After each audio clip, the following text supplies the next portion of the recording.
बहुत ध्यान से सुनिए सब लोग। तो जयपुर के राजा की पुत्री मदन मोहन जी की सेवा करती थी। मदन मोहन जी कोई लाड़ लड़ाती, पूरे दिन उन्हीं को सजाती रहती, उन्हीं का श्रृंगार करती, सेवा करती। राजा स्वयं गोविंद देव जी की सेवा करते और उनकी जो पत्नी थी वो गोपीनाथ जी, मतलब पूरा परिवार ही तीनों ठाकुर की सेवा करते थे। अलग अलग भवन में, अलग अलग महलों में ठाकुर जी विराजते थे। तो राजा की पुत्री का विवाह हुआ करौली राजस्थान में, जहां मदन मोहन जी अभी विराजते हैं। तो राजा की पुत्री का जब विवाह हुआ तो पुत्री से राजा ने कहा, बिटिया ये बताओ तुम्हारा विवाह है, तुमको हम दहेज में क्या दें? वैसे तो हमने सब दिया, लेकिन फिर भी तुम्हारी कोई इच्छा हो तो मांगो। उसने कहा, पिताजी मुझे सबसे ज्यादा प्रेम श्री मदन मोहन जी से है। आप माता जी और पूरा परिवार गोविंद देव जी, गोपीनाथ जी की सेवा किया करो। मदन मोहन जी को मैं ले जाऊं अपने साथ, अपने ससुराल में इनकी सेवा करूंगी। बड़ी अच्छी कथा है, ध्यान से सुनना।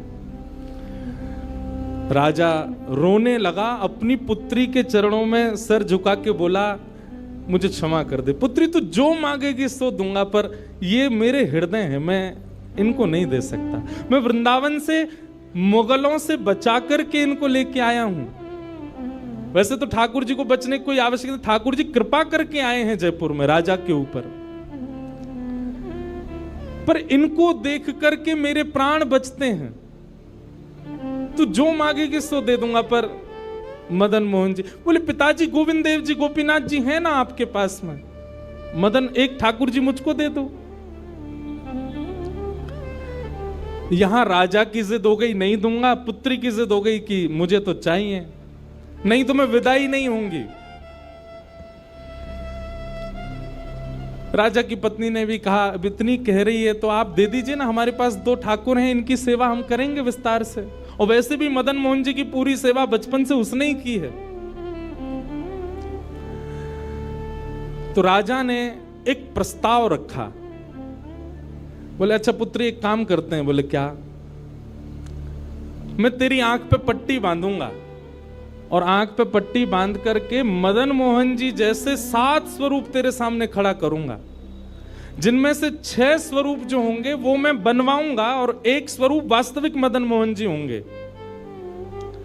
आंख पे पट्टी बांध करके तुझे स्पर्श करके अगर तूने असली मदन मोहन जी को पहचान लिया तो मैं ये मान जाऊंगा कि तू नहीं, ठाकुर जी तेरे संग जाना चाहते हैं। ठाकुर जी की इच्छा पता चल जाएगी। तो राजकुमारी बोली, ठीक है, आप ये प्रयोजन कीजिए। राजा ने महाराज कारीगरों को बुलवाया और मदन मोहन जी के डिट्टो कॉपी 6 स्वरूप बनवाए और 6 स्वरूप बनवा करके मदन मोहन जी सहित 7 स्वरूपों को खड़ा किया।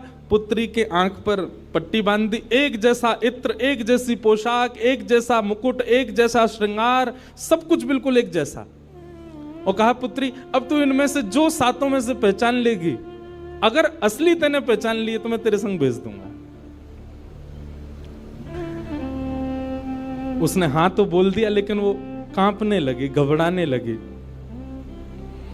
जैसे ही उसने नेत्रबंद किए तो कथा ऐसी है कि वो रात्रि में जब सोई, अगले दिन परीक्षण होना था, तो रात्रि में जब सोई तो बहुत रोई और ठाकुर जी से कहने लगी, नाथ मैं आपसे बहुत प्रेम करती हूं, मैं आपके बगैर नहीं रह सकती, पर मेरे पिताजी की बहुत जिद है। अब कहीं मैं आपको नहीं पहचान पाई, मेरे तो प्राण ही निकल जाएंगे, विदा होना तो बहुत दूर की बात है। रुदन करते करते करते करते, बंधुओं एक मेरी बात बहुत ध्यान से सुनिएगा, कभी ठाकुर जी के विरह में यदि आपके अश्रु नहीं आए हैं ना, तो अभी आप भक्ति के भाव से बहुत दूर हो। आपको वृंदावन जाना अच्छा लगता है, वृंदावन में घूमना अच्छा लगता है, राधा राधा नाम ध्वनि पर झूमना अच्छा लगता है, कथाएं प्रवचन सत्संग बढ़िया लगते हैं, ये सब एक प्रथम सोपान, प्रथम सीढ़ी है। पर प्रमुख सीढ़ी तो भजन मार्ग या भक्ति पथ की विरह है। अगर वो आपके चित्त में कभी ठाकुर जी के लिए नहीं आया है तो अभी आप बहुत पीछे छूटे हुए हो। रात भर रोती रही और रुदन करते करते, नाथ मैं कैसे पहचानूंगी कि आप सत्य कौन से हो। मदन मोहन जी उसके स्वप्न में आ गए और स्वप्न में आकर के बोले, तू चिंता मत करे, तेरो ही मन ना है मोह ले जावे को, मेरो भी मन है रो तेरे संग जावे को। अरे जे सब मेरी सेवा तो करें, पर तेरी जैसी सेवा तो कोई करेगा ना, मेरो भी बड़ो मन है तेरे संग चलवे को। तो उसने कहा, तो नाथ कुछ कृपा तो करो। बोले हाँ मैं एक काम करूंगा। बोले कहा, तू सबरे स्वरूपन को जब स्पर्श करेगी ना, तो असली मदन मोहन जो मैं हूं, तू मेरे हाथन को स्पर्श करियो। तो हाथ कैसे? ऐसे। ठाकुर जी त्रिभंग लली ठाकुर जी हैं। तो ठाकुर जी बोले, तू मेरे हाथन को स्पर्श करियो, तो जितने मेरे अन्य स्वरूप हैं 6, वो तो ऐसे ही रहेंगे, लेकिन जैसे ही तू वास्तविक मेरे सामने आवेगी, सो मैं अपनी इकन्नी उंगली उठा दूंगा, अपनी कोने वाली उंगली उठा दूंगा।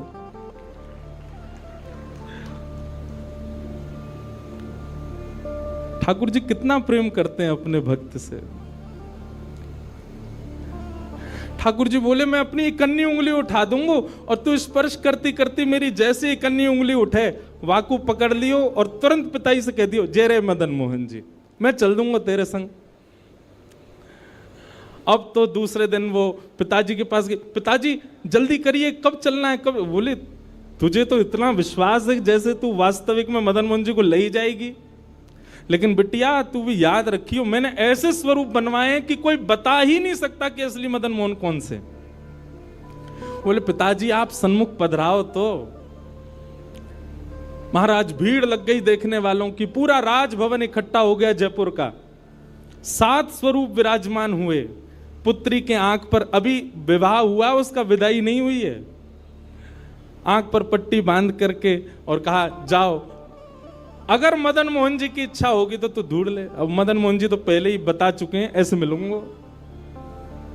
जैसे मानो टीचर पहले ही एग्जाम पेपर लीक कर दे, ये क्वेश्चन आने वाले, तैयार कर आना। उसने जाकर के जैसे स्वरूप स्पर्श करने प्रारंभ किए, पहला बोले ये नहीं है, दूसरा स्पर्श किया, ये भी नहीं है। ठाकुर जी खड़े थे 5वीं पंक्ति में, 5वें वाले थे। तीसरे स्पर्श किए, बोले ये भी नहीं है। चौथे किए, बोले ये भी नहीं है। जैसे ही 5वें का स्पर्श किया और मुखमंडल का स्पर्श किया, गले का स्पर्श किया, वक्ष का स्पर्श कर, जैसे ही ठाकुर जी की भुजा पकड़ी, सो ही ठाकुर जी ने अपनी कन्नी उंगली हिला दी। और जैसे ही कन्नी उंगली हिलाई, उसने तो, पिताजी यही है मदन मोहन जी। आहा, राजा के तो नेत्रों से आंसू गिर गए, चरणों में गिर गए, उठ करके अपनी बिटिया को गले से लगा लिया, कान में बोले, बोले मैंने एक कन्नी उंगली हिलते हुए देख ली। मुझे ये बात पता चल गई है कि भैया तेरी जिद नहीं है इनको ले जाने की, इनकी भी जिद है तेरे संग जाने की। और महाराज गाजे बाजे रथ में आरूढ़ करके श्री मदन मोहन लाल जी करौली राजस्थान को प्रस्थान किए। बोलो मदन मोहन लाल की। बिहरत निस दिन कुंज गलन में, ब्रज जन मन सुख धाम। मदन मोहन को रूप निरख के, मदन मोहन को रूप निरख, सनातन बल बल जाए। वृंदावन प्यारो वृंदावन, श्री वृंदावन मेरो। ये भैया ऐसे ही भजन नहीं बना है, ये ऐसे ही आपके झूमने के लिए कीर्तन नहीं, ये पूरा वृंदावन समाविष्ट करवा दिया हमारे गिरधर लाल जी ने एक ही पद में। पूरा वृंदावन विराज रहा है। ठाकुर जी जड़ नहीं है। दूसरा स्वरूप क्या है ठाकुर जी का? चैतन्य। कौन है ठाकुर जी? चैतन्य। कई लोग पूछते हैं महाराज जी सेवा का कोई प्रकल्प बताओ, सेवा का कोई भाव बताओ, सेवा कैसे करनी चाहिए, सेवा में क्या होना चाहिए क्या नहीं होना चाहिए। हमारी एक बात सब लोग सुन लीजिए, यहां लगभग सब सेवा वाले ही बैठे हैं। आप ठाकुर जी के प्रति चैतन्य भाव अपने हृदय में प्रगाढ़ कर लो। चैतन्य भाव प्रगाढ़ मतलब ये कोई पाषाण नहीं है, ये कोई प्रतिमा नहीं है, ये कोई धातु नहीं है, साक्षात वृंदावन चंद मेरे घर पे विराज रहे हैं। ये विश्वास आप अपने चित्त में प्रगाढ़ कर लीजिए। बस आपके जिस दिन ये विश्वास प्रगाढ़ हो गया, अपने आप आपको सेवा सीखनी, किसी से पूछनी नहीं, अपने आप करने लग जाओगे। अरे मां को नहीं बताना पड़ता पुत्र की सेवा कैसे होती है, पत्नी को नहीं सिखाना पड़ता पति को कैसे पूछना है। सारे संबंध हम अपने आप सीख लेते हैं। तो ठाकुर जी से जो हमारा प्रेम भाव है, उसके लिए हमको पूछना क्यों पड़ता है कि कैसे करें, भोग कैसे लगाएं, सुलाएं कैसे, ये कैसे करें। शास्त्रीय बात पीछे है, पहले आप प्रेम भाव में तो आओ। ठाकुर जी अपने आप सिखा देंगे अपनी सेवा कैसे करनी।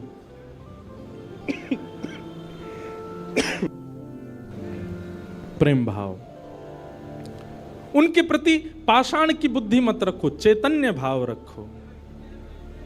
जैसे आपके चित्त में चैतन्य भाव आया कि ये तो चलते फिरते उठते बैठते सब करते हैं, केवल मेरे सामने ऐसे खड़े हो जाते हैं मूर्तिमंत होकर के। मानो ये ठाकुर जी मुझसे कह रहे हैं कि तू अपनो इतनो प्रेम मुंह को प्रदान कर कि मैं चलन लगूं, मैं फिरन लगूं। सब लोग एक बात याद रखिएगा, जिसके भी घर में ठाकुर जी की सेवा है, ठाकुर जी हमको चैलेंज करते हैं, अगर तो में सामर्थ्य हो तो अपनी भक्ति से, अपने भाव से, अपने समस्त प्रयासों से तू मुझे चलवा के दिखा दे, तू मुझे बुलवा के दिखा दे।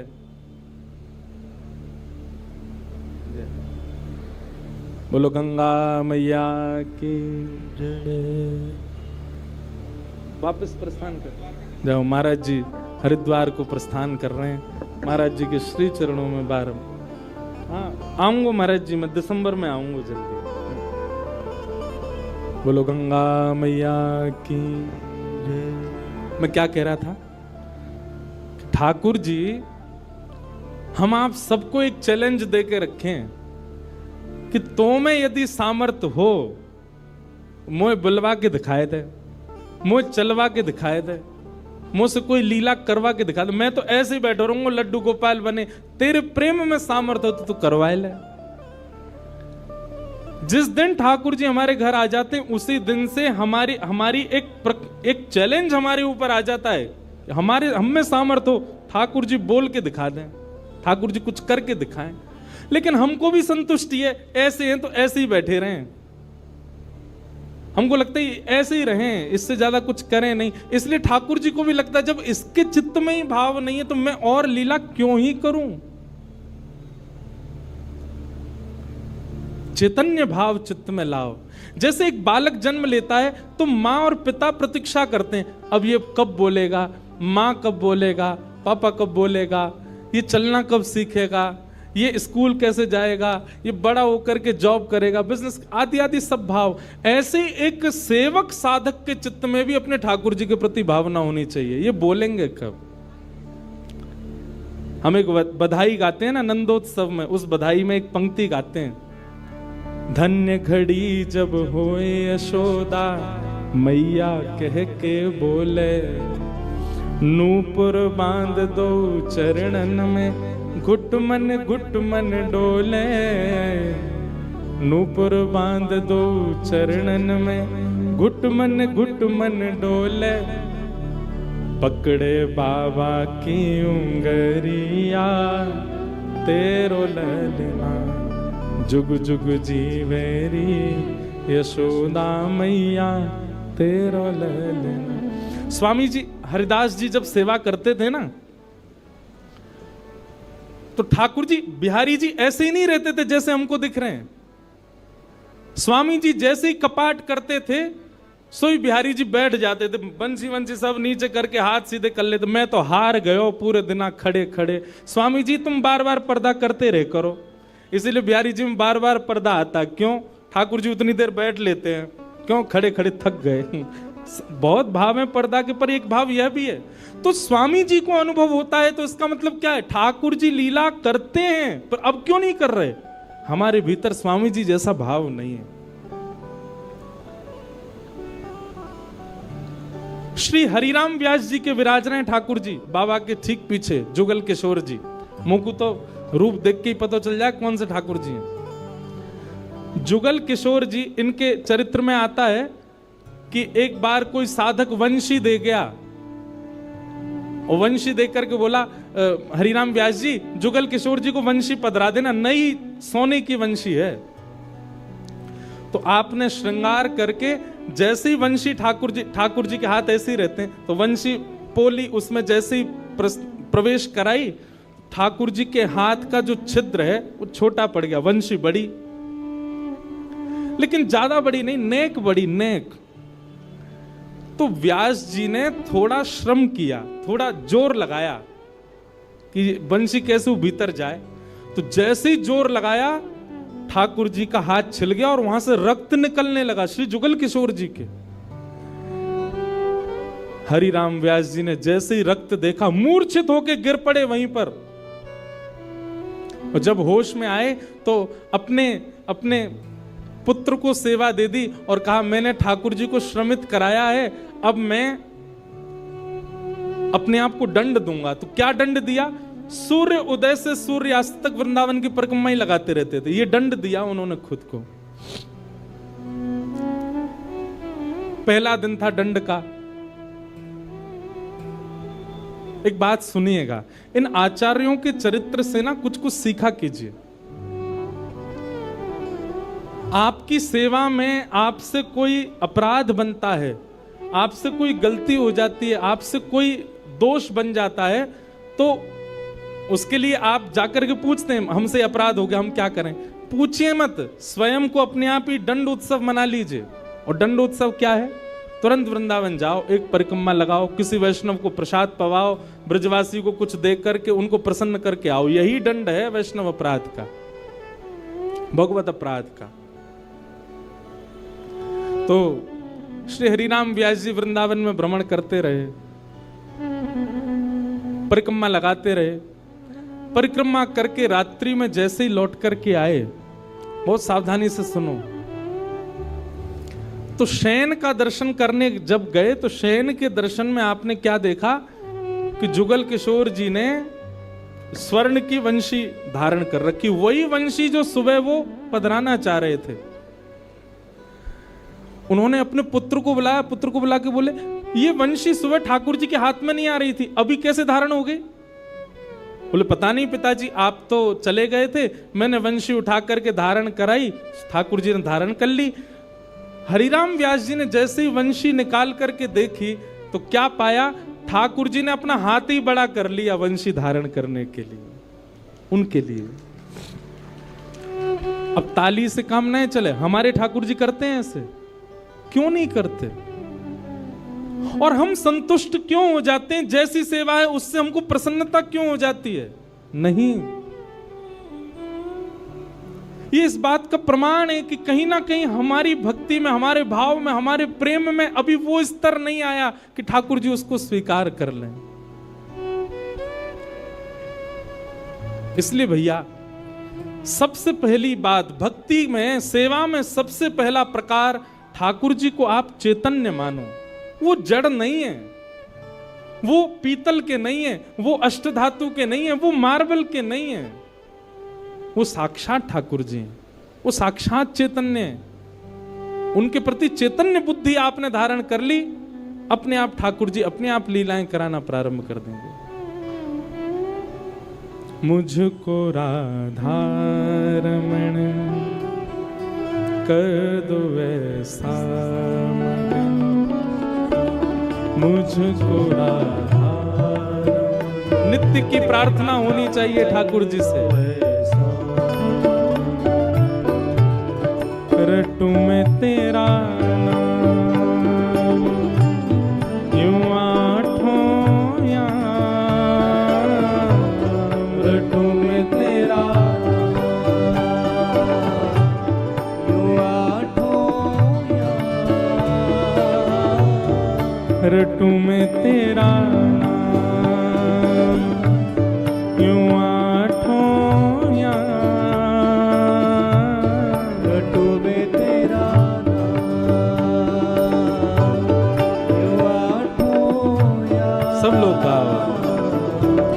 मुझको राधारमन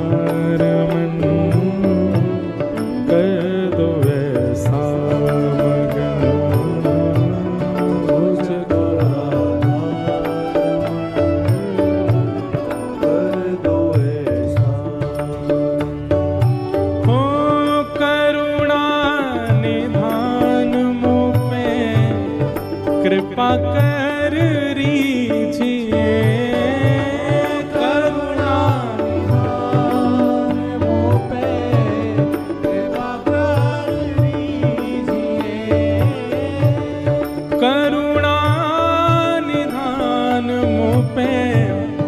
कृपा कर रीजिए, करुणा निधान मुझ पे कृपा कर रीजिए।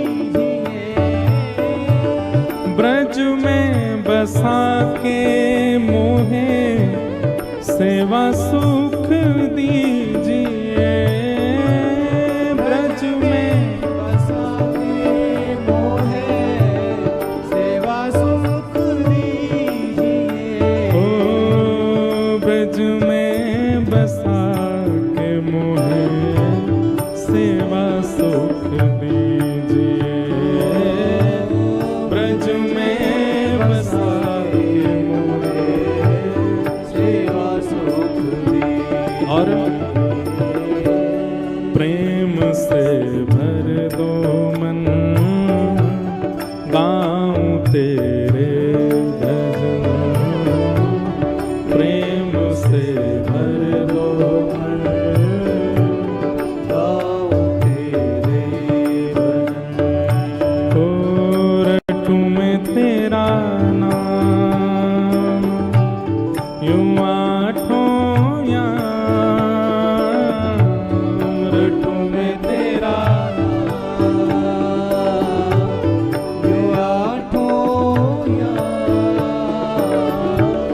मुझको राधारमन कर दो ऐसा मगन, मुझको राधारमन कर दो ऐसा। श्री राधारमण लाल की। करताल बजा के गाओ।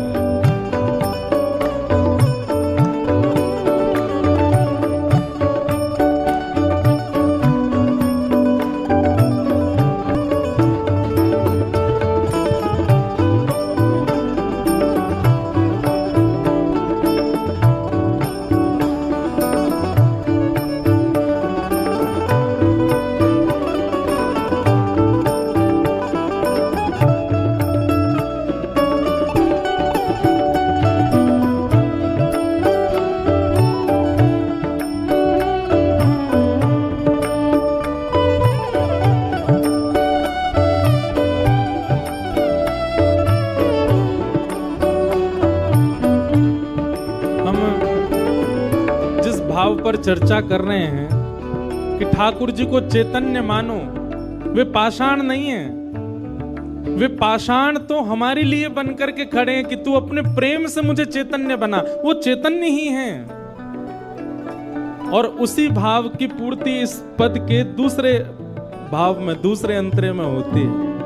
भाव से गाओ सब लोग। भाव भरे भूषणों से आपको सजाऊं मैं, भाव भरे भूषणों से आपको सजाऊं मैं, भाव भरे भूषणों से आपको सजाऊं मैं, भाव भरे भूषणों से आपको सजाऊं मैं। और नित नव भोज निज हाथों से पवाऊं मैं,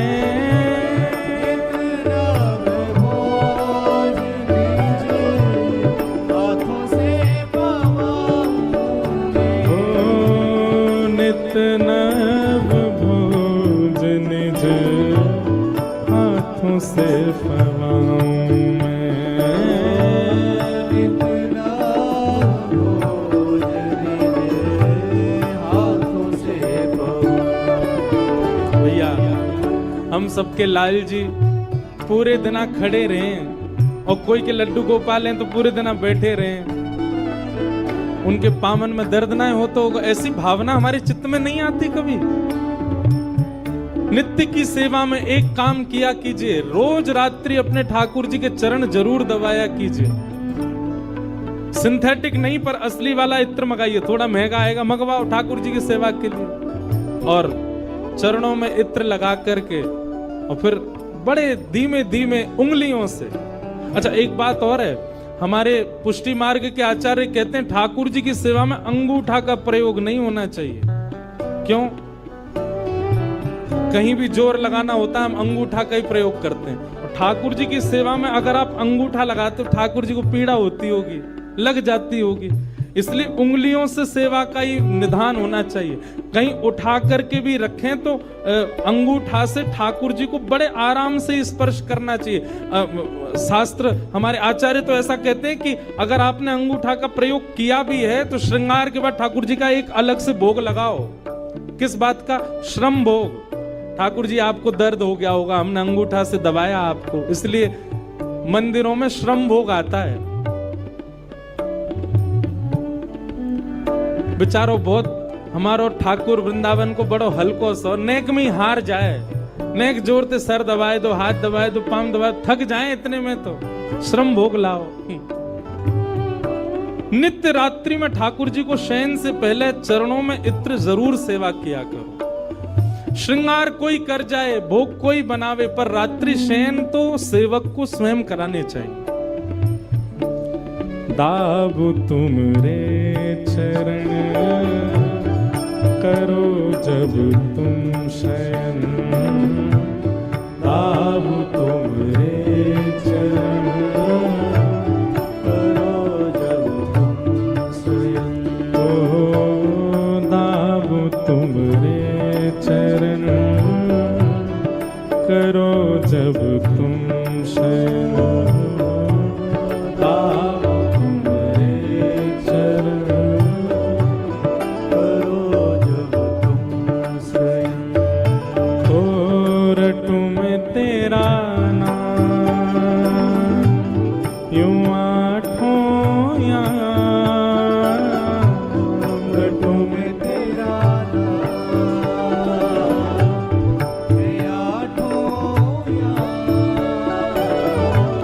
रटू में तेरा नाम यूं आठों याम, रटू में तेरा नाम ये भाव भाव से मुझको राधा कर दो ऐसा, मुझको राधा कर दो ऐसा, ओ मुझको राधा कर दो ऐसा, मुझको राधा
जय